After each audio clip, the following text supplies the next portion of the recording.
This is the Canyon Ultimate CF SLX. It is a proper all-round road bike. I mean, it's got clearance for 30mm wide tyres, but yet this one also weighs in at just under 7 kilos. And yet, it's also got aerodynamics taken into consideration in the design. I mean, it is a proper superbike. It's raced in the World Tour. It's got stacks of victories to its name, a lot of them thanks to Alejandro Valverde, including the 2018 World Road Race Championships. But what happens if Canyon engineers are let off the leash? What happens if they turn it up to 11?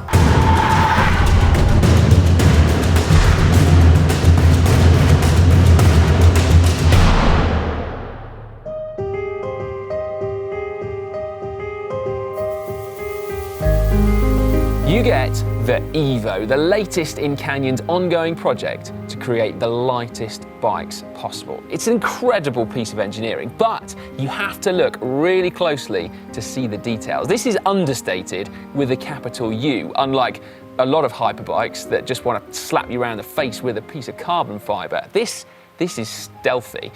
And today, I'm going to have the tough task of comparing these two bikes and then putting this one through its paces on one of professional cycling's most famous tests, Alpe d'Huez. I cannot wait. Let me at it.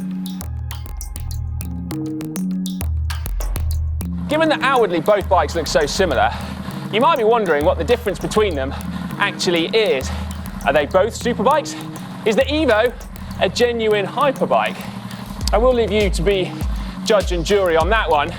My own personal qualification for hyperbike status is that it needs not just to break the rules of the international governing body of cycling, but to tear up the whole book. And it's funny really, because we shouldn't be governed by UCI rules anyway, or 99.9% of us, because we're not restricted by them in any way. But it has a huge influence over the bikes that we ride, because manufacturers by and large, stick rigidly to them. And so it might be the restrictions on tube sizes, shapes and locations that mean that aerodynamic improvements are largely plateauing, or that pesky 6.8 kilogram weight limit that means that manufacturers have been focusing on other things rather than lightweight. So those aforementioned aerodynamics or improved integration. I mean, we can probably thank the weight limit for introducing us to disc brakes. Except in this bike's case, the brakes are partly what it's about. Canyon have built a super light disc brake bike. How light? Well, as you see before you, it's 5.86 kilograms. That's how light. But this is no fragile exhibition piece, Canyon say. It is designed to be ridden hard. And frankly, that's really reassuring, because on this road that we're filming on, it would not be kind to any sort of mechanical failure. It is frankly the most terrifying road I've ever been on.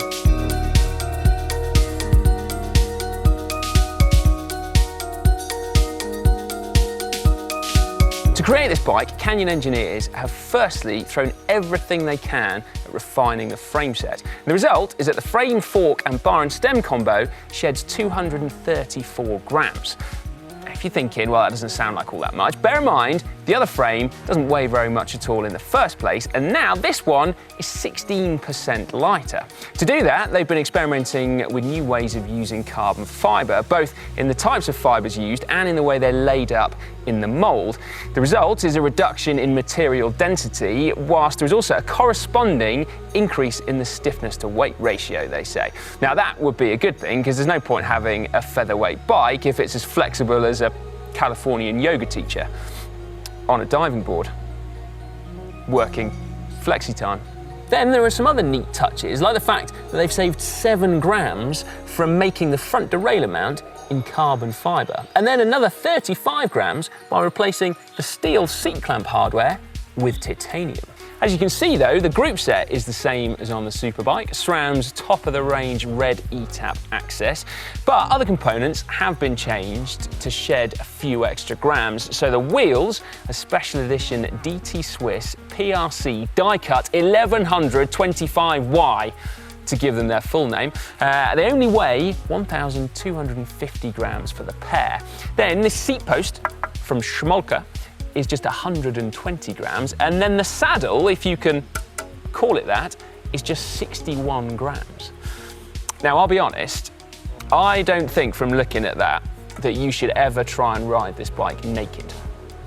And if you do, don't brake suddenly. And to complete the components on this Hyperbike, the finishing touch are my 8-year-old set of Look Keo blade pedals.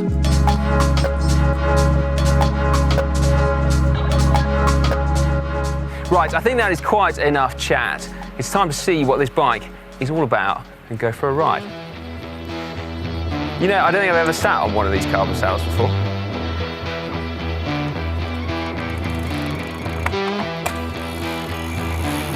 It's not that bad.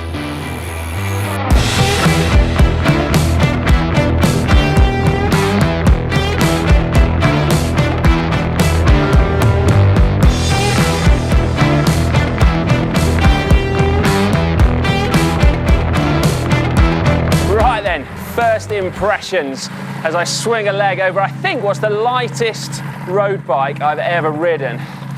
And it's got to be said, first things first, descending felt reassuringly normal, which I'm particularly glad to hear when there is a 500-metre drop off to one side, and that's no exaggeration. So the bike didn't need nursing, I didn't need to take care, it was absolutely normal. But it's unsurprising, perhaps, that the difference you feel is when you're climbing. That is where a reduction in weight becomes apparent. And it is tangible. Every time you get out of the seat, it kind of feels like a dog pulling at its lead. Like it just surges forward. And I bet you can't measure it, but it's definitely there. You can tell the difference. Now, it might be the lower inertia of the lighter wheels. It might be the overall aggregate low weight, but it's very definite. This bike feels like it's climbing faster. It'd be interesting to see whether we could actually measure the difference with a stopwatch.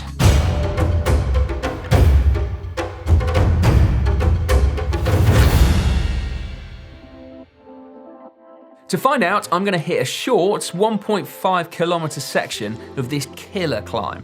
And I use that phrase not because it's steep or long, although it is, both of them, but actually because if I veer off the road, I will undoubtedly die. Now, there are no power meters on these bikes, so in order to ensure that my effort is consistent on both runs, I'm just going to have to go flat out. Can we measure a difference between the two? Run number one, just the Superbike. Ready? 3, 2, 1, go!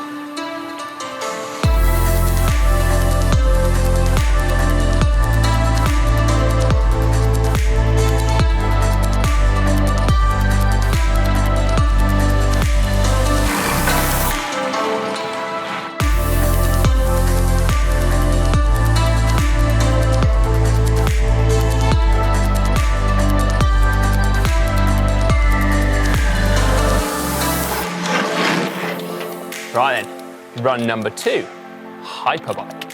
3, 2, 1, go!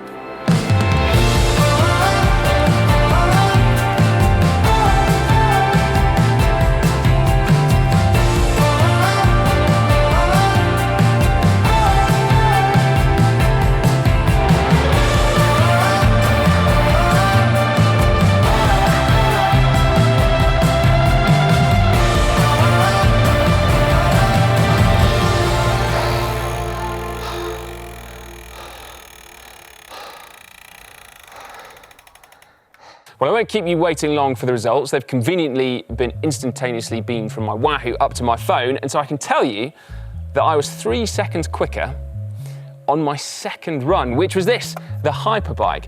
And it's got to be said that this is a deeply unscientific and very short test, and because there's an absence of power meters on these bikes, then I can't actually read too much into the results, other than to say I'm quite surprised because they were full gas efforts And to be able to go quicker on the second run than the first run, I don't know, maybe it's the bike, or maybe it's the fact that it inspired me to try harder and go quicker. I don't know. Whatever it is, it certainly felt quicker, and so that's kind of cool. Now, having taken it for a good old spin, I have been thinking a little bit more about this Hyperbike versus Superbike thing. And there's part of me that wonders whether or not this is actually just a bit too practical to be a genuine Hyperbike. I mean, it's not a stupid bike, and that also feels like a selection criteria for it. I mean, it's practical. For one thing, it's not going to break if you ride off a curb or hit a pothole. It's tested to exactly the same standards as all of Canyon's other bikes. And then it doesn't have little bits of carbon fiber wafer pretending to be rim brakes. I mean, it's got out-and-out disc brakes. And if you look, that front rotor is a 160mm. I mean, there's another 20 grams you could save there if you replaced it with a 140. And then there's the fact that the price is less than a number of ordinary superbikes. I mean, it comes in at less than £10,000 sterling. And you also won't have to wait 10 years for it, because in part it's not being built by a bearded eccentric in a garden shed. And I should probably add that although this bike smashes the UCI minimum weight rule, ones exactly like this will be used in the Tour de France this year, albeit with weights added and well, I suspect probably a different saddle. But then maybe the chat about Hyperbike versus Superbike is just slightly academic. Maybe bikes like this should just be ridden and enjoyed. Which is why, if you'll excuse me, I'm about to go and ride up Alpe d'Huez as fast as I possibly can. Woohoo! Yes!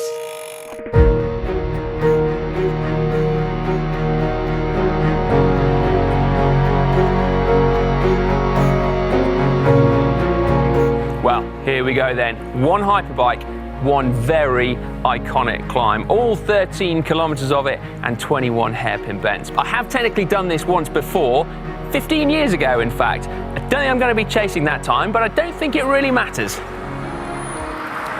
This is just going to be one of those moments to savor.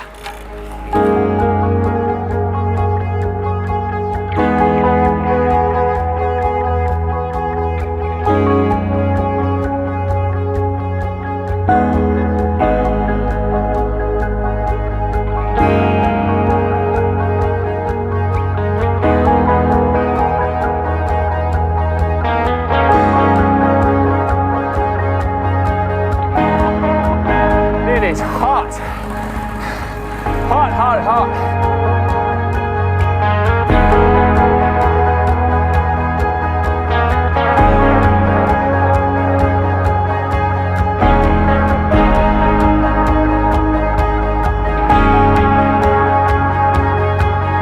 Number 15. Long way to go.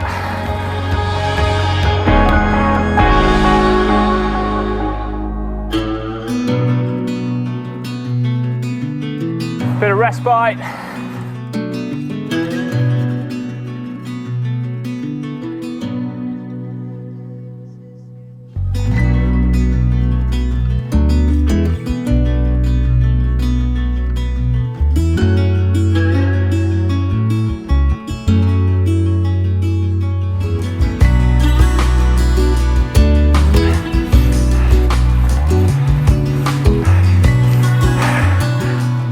As you can see, we've got a bit of altitude now. You can actually see this morning's climb in the background there. Slightly quieter than Alpe d'Huez, I'm not going to lie, but nevertheless, got 9 hairpins to go. I'm not going to break any records, well clearly because I've stopped, but neither Marco Pantani's nor my own is going to be within reach today. But I don't think it matters.